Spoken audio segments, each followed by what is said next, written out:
Chad Prather rose to internet fandom as the man who's unapologetically Southern. Heath Oaks is a published author who failed his way to success. Together, they tackle today's headlines in a way only a Southern Spitfire and a millennial mogul can. Take off your sport coat, grab a beer, and enjoy the conversation. This is Second Shot with Chad Prather and Heath Oaks. Oh my goodness, I have chocolate in my teeth. See, I don't know if you guys have ever, you got to understand, folks, if you're listening, if you come into the RNC in studios, the first thing you approach, the first thing you have to pass is a giant jar of chocolate. And it's got everything, and you can't just say no to it. You know, where's that line of whenever you go in and people have like those kind of jars out there of you take too many or you know what I mean? Like, because I could go by and like I could see me stick an old handful in and just put it in my pocket. But like, is that okay to do even though it's out there free? I don't know. I just had 2 Reese's cups and I want about 16 more. I mean, it's good stuff. So hey, you're listening to Second Shot, of course, and that's because that's what you do, and we're glad that you are. Chad Prather sitting here with my buddy Heath Oaks, and how you feeling today? I'm feeling great. I'm feeling like on top of the world. I get to go see my wife and kids tomorrow. Oh, you're going to Idaho. It's going to be great. You know, we got producer Zach and Kristen back. Yay! And then just for all the new people that in for the show, that what we do is we try to take headlines and we don't talk specifically about the headlines, but we try to get into what we think that can relate to us, hopefully relate to you in business, personal, or anything in that nature. Yeah. What you got today? So I love this headline. I thought this was interesting. Kind of grabbed me was why LeBron turned down $10 million when he was living in the projects. Bron. I don't know about you, but it'd be pretty hard for me to turn down $10 million for much of anything right now. What about you? No. I mean, you know, there's got to be a very big reason. Why did he turn it down? So he was 18 years old, and CEO Reebok flew him in, and during the meeting, the CEO of Reebok wrote $10 million on the check, gave it to him. Right on. And said, we want you to be our guy, but to take this $10 million, you can't even talk to any of the other brands. Like this is you $10 million makes your decision now and go on, and you cannot talk to any other brands. He turned it down. LeBron turned it down. Now, thinking about it, put it in that spot.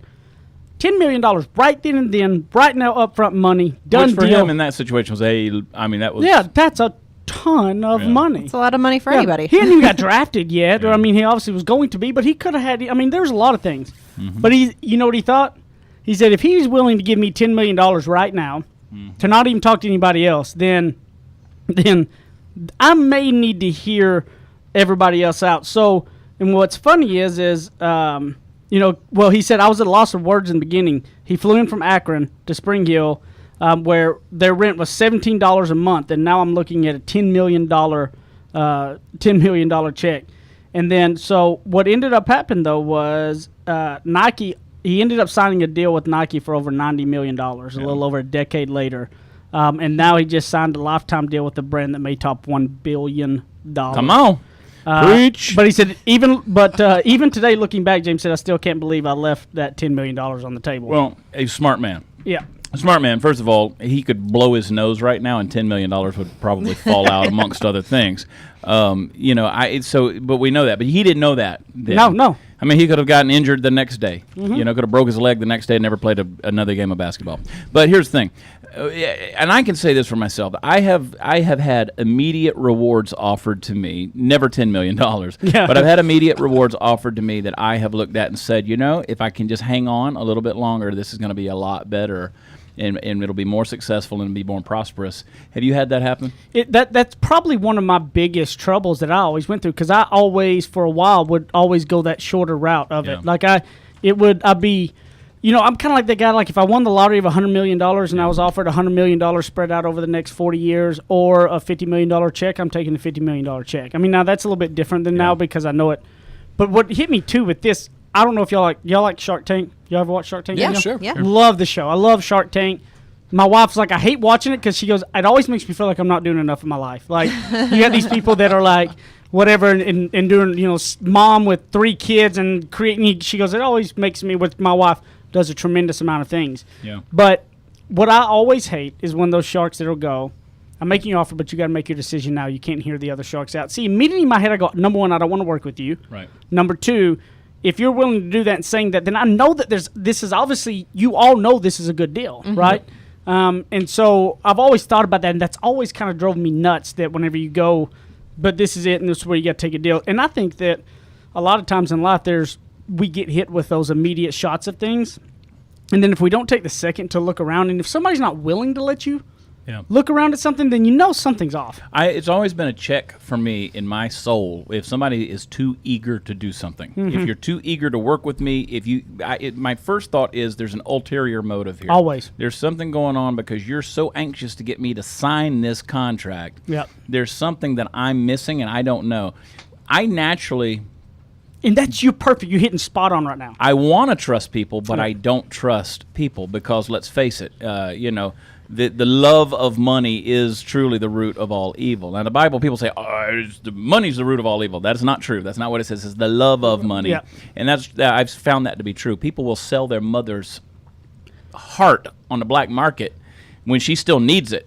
Well, but it goes back for to money. Even if you're a business owner, okay, or if you're somebody like you were talking about earlier with somebody dealing with a client, right? Sometimes in what you're doing, you need to fire clients. Yeah. Sometimes clients that are willing to work with you for whatever it costs or for whatever the deal is, because they're a nightmare to deal with, right? And I think we really have that that eagerness in all which way, shape, or form is something that needs to be that trigger that goes off with us that maybe we should think about something that somebody is willing to give up so much to do anything with you that you know something's off. Well, isn't that why most people have a fear of salespeople? Because some salespeople use those, hard-hitting tactics where you have to make a decision now, and that's kind of that's that's right? Called a bad salesperson. Yeah, It is. That's a salesperson that really can't sell, because a really good salesperson hits their whys and does closes on them. They have no idea it's happening. Right. Anytime you feel pushed or eager, I think it's always a good sign to go, I need to step back for a minute. Anytime you feel like you're getting forced or pushed into a situation, I think you've got to stop back and say, well, I need to take a step back. Like, how many times do we get in that where we feel like we're getting pushed into something too fast, and then you know that it's going to be bad and you go ahead and do it and you don't stop yourself? How many times does that happen? And I think if we could stop ourselves, think for a minute, we could be signing billion-dollar deals. Well, you can, and that's why I've always, and we've talked about this in other episodes, remove the emotion from the situation. That's true in your sales tactic. That's true in your buying habits. I believe in a consultative sales approach. I see myself more as a consultant if I'm trying to sell somebody something. I have people all the time who say, what do we need to do to bring your show to our town, XYZ Theater? We'll sell this thing out. I can look at that and say, yes, we probably can, but is it worth what it's going to do to my soul to go in there and work in this environment with this person? And it just, people that try to pressure you, you got to do this, you got to do this. No, I don't have to do that. Now, I will consult with you on what we need to do if you truly want to do this, but you've got to do it 1, 2, 3, 4, 5 in this way. And a lot of people are like, no, let's just do it. No, that's not how I do business. Well, honestly, and you have it a lot of times, and I think in business and or personal, you've been in those situations where you knew that, okay, my wife may not be that happy if I'm in this, right? Or my husband may not be that happy. Like, you have those thoughts creep up, right? Or if you're getting yourself into a weird situation, and I think that if we could trigger ourselves to go, when those weird things come up, it's time to maybe step back out, walk out the door, really think, do I need to be here? Should I keep going forward? Because we almost always have that little deal nagging at us to pull us back in. But I think that anytime you feel pushed, anytime you feel like somebody's really eager for anything, it's always too good to be true. When nobody can ever give you the downsides to anything, it's bad. And remember this, young people, whenever you think you might want to date somebody or marry somebody or get engaged to somebody, if you're feeling emotionally pressured to take that next step or to do whatever it is, remember all of these things, because it's the same principle. Just because it's available to you at that moment does not mean it is the right thing. Well, and I don't think that you need to automatically say you're not going to do it. I had a mentor tell me, he said, Heath, always listen to all opportunities, but it doesn't mean you have to take them all. Right. And so I've always listened to every recruiter who's reached out to me about a job, even though I'm happily where I'm at, and I'm not going to take them at all. But I always listen and look at them as relationships to build in the future and give them the courtesy, and I want to learn what's out there. So I'm curious, but I don't take them all. I've been with the same company for 9 years now, okay? So, like, I don't I don't ever, you got to listen to all of them, but it doesn't mean you have to act on all of them. Right. And so I think that, but what I'm saying is if you ever feel pushed or anything eager, it's not that they're a bad thing. It's just take a step back. Yep. Look at what you got, assess the situation before you move on. Assess the situation. We're going to take a quick break. We're going to come back to the second segment. In the meantime, I'm going to be eating Zach's low sodium nuts. His blue diamond, his blue diamond almond. You got whatever takeaway you want to take away from that, I don't care. But I'm going to be eating Zach's low sodium nuts because I enjoy them. How okay, does we'll he be keep right them back. low sodium? We will be right back with Second Shot. More of Second Shot coming up on RNCN.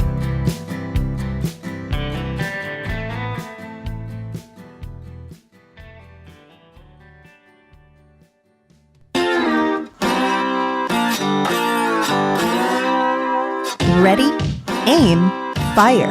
Second Shot is back for another round on the Real News Communications Network. I am having a hard time talking because I do have Zach's nuts in my mouth.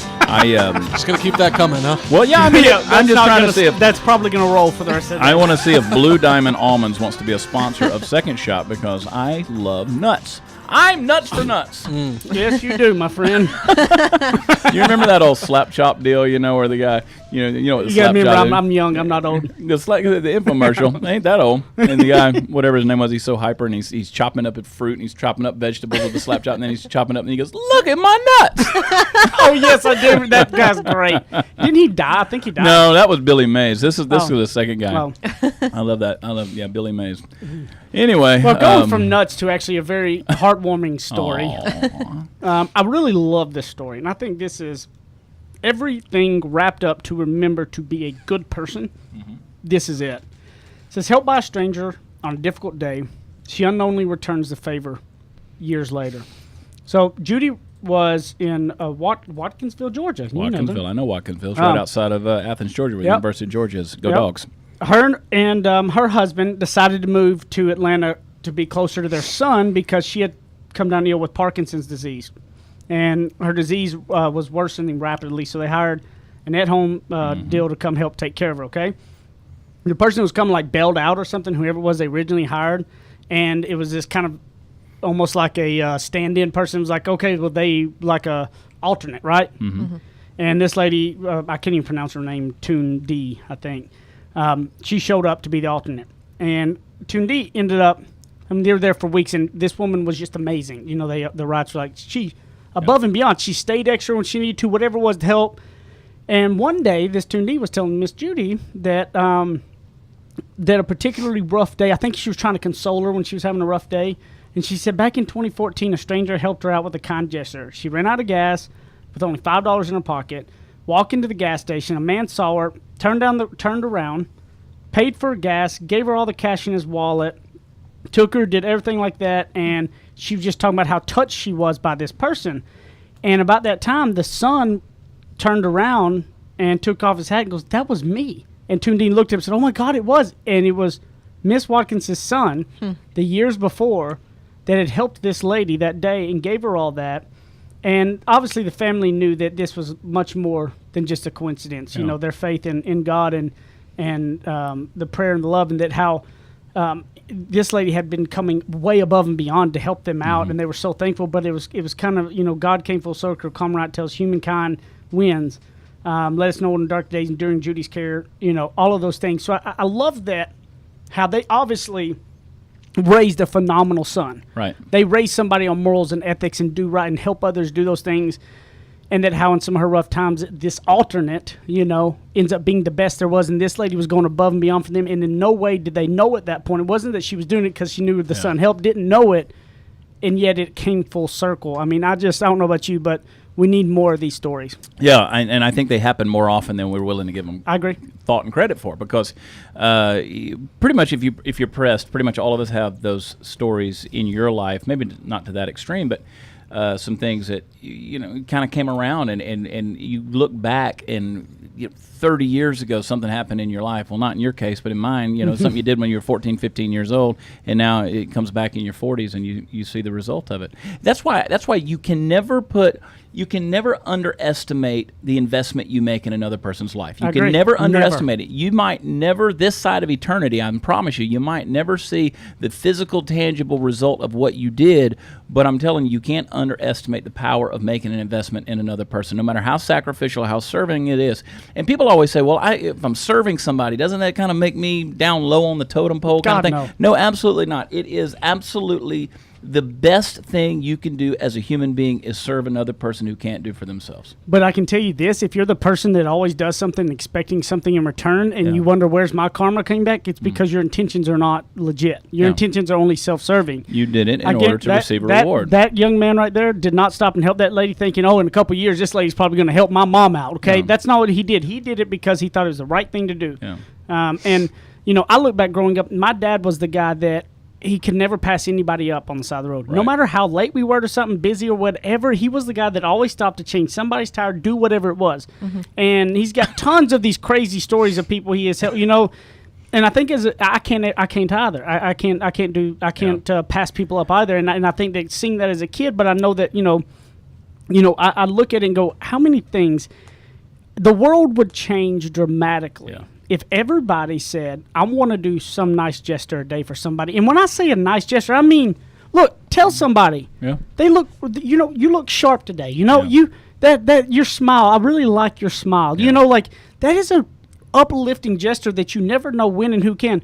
My biggest pet peeve too, put your shopping cart back in the shopping cart. Let me tell you something. If you can pass up a shopping cart and leave that in your aisle, you are a bad human being. I've heard Heath say that so many times now, and I know how much of a pet peeve that is. That doesn't even cross my mind as a temptation anymore. Because I know it's like, no, I'm just going. I will walk 100 yards. If you can't walk the shopping buggy to the shopping buggy thing, what does that say about you? Just go take it. But this message really bleeds back into what you talk about with your business all the time, Heath. Mm-hmm. Because you're always saying, I take care of my people. Mm-hmm. Whether it's emotionally or business-wise, or if they just need someone to talk to, mm-hmm. right? Absolutely. You're always that person to go to. And that's really reflective of how he runs his business and why he's so successful. Yeah. Well, and it does. And you know what? And the thing that helps with all that is that I have a wife who is that with me as well and lets me be, because we all have to have something else that feeds, and that's why I also put people around me in my life like a Chad and others that I've come to know now that I'm able to, I can unload myself and not be judged, because sometimes we all just need to let it go, to let it out, and doing the things that you want to write down to technically do. Like my wife and I've said this before, when we leave every day we have a grateful and goals board. We write what we're grateful for before we leave, and we write down one goal for the day we want to achieve. And what's great about that is what it does is it starts your day on a grateful attitude. There are times in my life where I got in funks that I wanted more material things.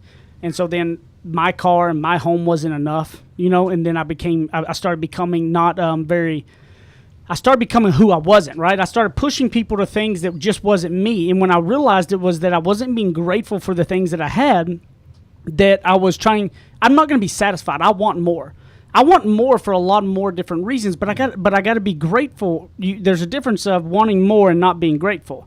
And I think that when you start your day with a grateful attitude, you start looking for things to help others out with. Like when you start your day with a grateful heart, then you're looking for people to help uplift and pick up.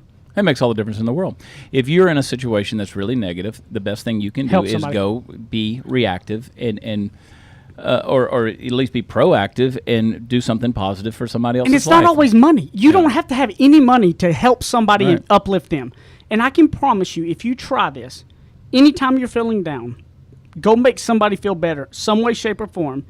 You tell me if that doesn't make a difference. You tell me if you still are down. Yeah. Because it makes one of the largest changes in your entire life, that if your habit is, when I'm down, I help somebody else feel better, I promise you'll look back and it'll change your life drastically. Servanthood, positivity, joy, happiness, they're all communicable traits. It rubs off on other people. If you do it, it's going to rub off on somebody around you. That's why Pay It Forward works.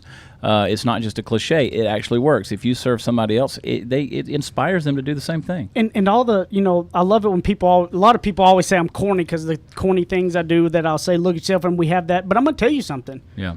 Try it. Yeah. It makes a difference. Before we walk out the door, we have to sit for a minute and reflect on what we're grateful for and what a goal we want to achieve. It sets your tone dramatically different for the day. Yeah. And the days that I forget, because I'm not perfect, that I just walk right past that board, are drastically different than the days that I start out reflecting on things I'm grateful for and the things that I want to try to achieve that day, whether it's helping somebody else or not. So I want to challenge you that, man, if everybody listening to this podcast, if only 30% of them all started helping one person a day, the world would change in a drastic way. I was laughing when you were believe. talking about that because I was remembering Tim Wilson's old comedy bit about. He said, "I ain't stopping for anybody. I don't care what you look like or anything else. I'll blow past you, and your blue hair will be waving in the wind." All right, we got to get out of here. We're coming back for the third segment of Second Shot. Hang in there with us and listen closely because we're going to tell you something important.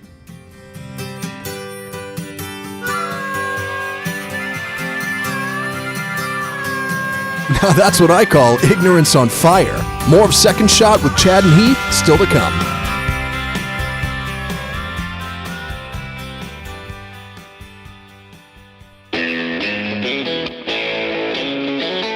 Kick off your boots or suit up. The choice is yours. Welcome back to Second Shot with Chad and Heath on RNCN. Boy, it's a beautiful day. It's a beautiful day. It's a hot one here in Texas, but I feel like I want to go sit in day. Walmart and Target parking lots and wait for the people that do not put their shopping buggies back. Did young Heath Oaks push shopping carts around for a summer? Because I did that. And No. I'm that way. I hate when people don't put their buggies I back. just hate how people don't do it. Like, you're so lazy that Oh, I you know. can't even put your shopping cart back.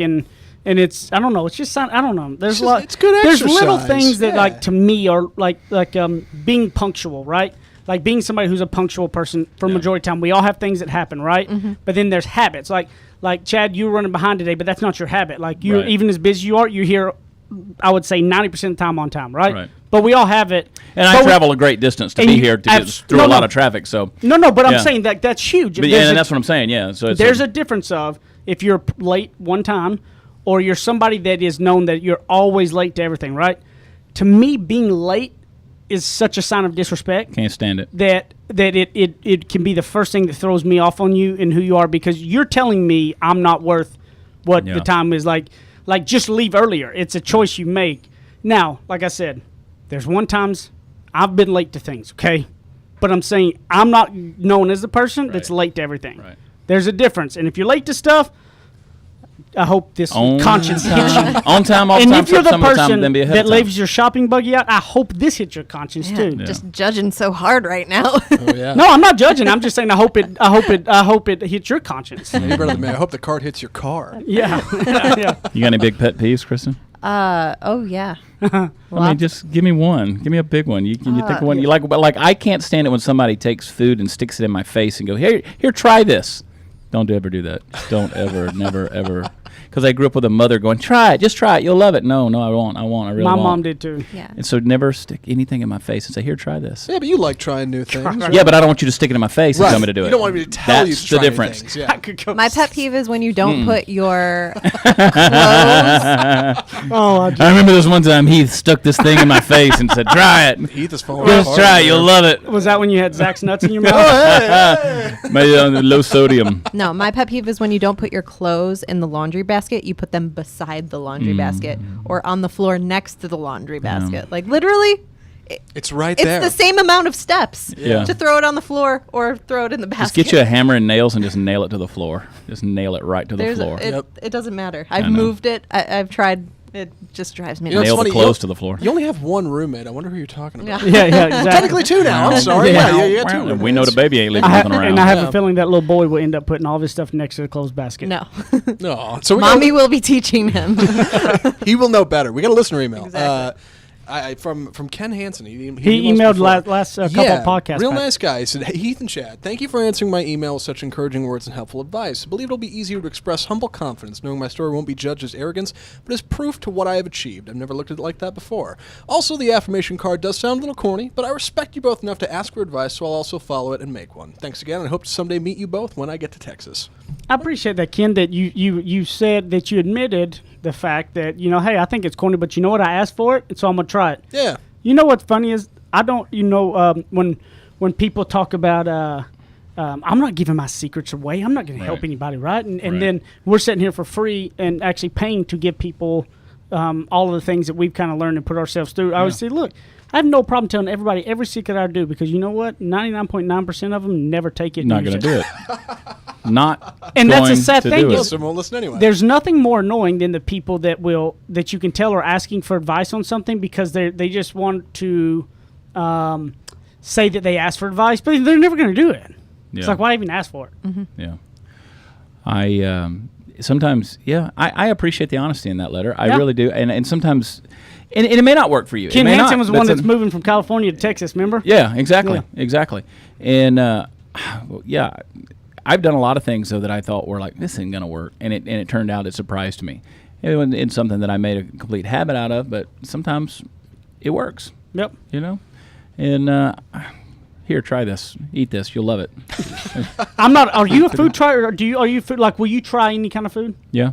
You will? See, I won't. I'm not new. In particular? I'm not. I would. My Why? wife. My What do you wife. got to lose? I'll throw up. I'm like the guy. Like there's stuff that gets in my head. Like with sushi, things. he can't do it. Like yeah? I have. but Heath he's- can't do But sushi. have you tried it? I have tried a fried shrimp crunch roll, which is fried shrimp. So you tried and it. I threw up everywhere. And he threw Really? up. Well, at least he tried it. Yeah, Trying but it. I won't try because of that kind of instances. I don't try a lot of things. You remember the out. vegan biscuits and gravy? Wasn't that a thing? Yeah. I didn't try that. Oh, hell What- no. I mean, you Did don't you know. see what that looked like? Yeah, When it yeah. looks like the stuff that comes out of my baby's rear end, I ain't putting it in my mouth. Yeah. Okay? I've tried a lot of things. Yeah. I mean, things that like quinoa. Is there anything worse looking than quinoa? Quinoa. See, I can't do that. I get pictures in my head. But I'll eat it. It doesn't taste like bad. I cannot eat a green smoothie. There's something about a green drink Your that's wife weird makes to me. some your wife makes some nasty looking smoothies, bro. She can eat. She loves all of the vegetable stuff thrown together, and it makes it's just super nasty. healthy and all that. And I'm sure Sassafras and Yeah. artichokes, and she just makes some weird stuff. it's not my thing. I'm not a trier. and if y'all want to know how I know that, she posted on Instagram. Follow Jenny Oaks on what is her deal? Jenny Is it- Anchondo, actually. Jenny Anchondo on Instagram. Ugh. But I will tell you, I'm not the one who tries food. I don't try things. Like, I will try things that don't, like, trigger my head. But I know I've got some kind of mental thing with certain stuff that if I look at it and I go, I ain't trying it because there's something in my head. Well, the problem is, when I was in late teens, when I'm 19 years old, and through my 20s, I was in a lot of third world countries, so I had to. Yeah. It was that or starve to death, and there were some times I considered starving, because it was just really some bad stuff. But no, I ate a lot of really, really crazy food, so I don't know. And nowadays it's just. I know what I like, but I'm always willing to look at new things. But I'm rarely surprised. Like there's probably no food in America I'm gonna eat and go, oh, dude, where's this been for 44 years? I got to make this a constant staple in my life. If I haven't tried it, it's just probably not going to be something I make a regular habit. You see the Seattle Mariners, their whole big new food at their ballpark? No. Their delicacy? Crickets. See, that's why, dude. I got a show coming up in Everett, Washington on August 25th. Go by the and Seattle Mariners, I'm get gonna you go some by and crickets. I'm gonna eat some crickets. I've eaten that stuff. I've eaten grasshoppers, actually. They got like these. Yeah. It's a delicacy of crickets that you walk around eating the cricket like they just roast it, and it's just like I've done Not gonna crickets happen. before. Not- Couple radio shows. That's the in sound my of the time, crickets in the yeah. cup right there. There's a lot of things I'll do, but that's one thing that ain't never gonna happen. Cricket will not be going in my mouth. Well, all right. You want people to find you or not? Well, if they got crickets, no. But look me up at Heath Oaks or Ignorance on Fire and send us some questions or anything or comments, anything, secondshotcast@gmail.com. And we love you. Yep. And find me at watchchat.com. Pray for me. Pray for me. I got to put up with Heath and Zach and Kristen and Leave us a review. Tell your friends. Yeah. All right. Hey, it's been fun. I'm going to go back to eating chocolate. All right. We're out of here. Thanks for joining us on another episode of Second Shot. Tell your friends we love y'all. God bless and take care of yourselves.